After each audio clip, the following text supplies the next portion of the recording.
Hey everyone, good evening. This is Scott at Scott Trades on Twitter with StockMarketMentor.com and your chart of the day. Want to take a look at Fortinet. This is ticker FTNT.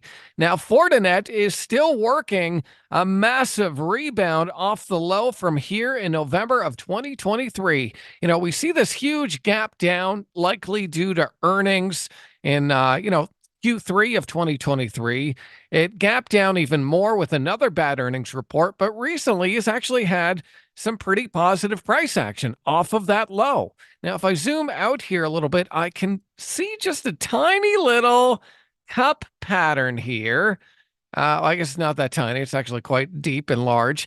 And then I also see a little bit of a handle here. So we have a clear level of resistance, was resistance, now support, and then we have another little handle here. So a bit of a cup and then a handle, and we're just about to fill this gap to the upside.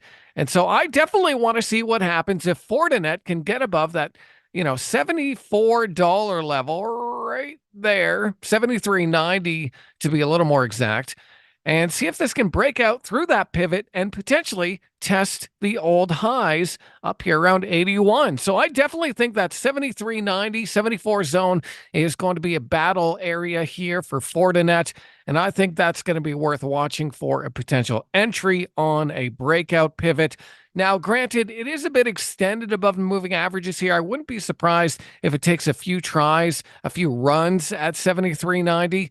But if that's the case and this pulls back, then you have at least an entry close to moving averages with a little more confidence at a lower risk stop loss. So that's just one view that I have right now on Fortinet. I definitely think this has an opportunity to keep going higher up until its next earnings report in May, as long as the market can cooperate.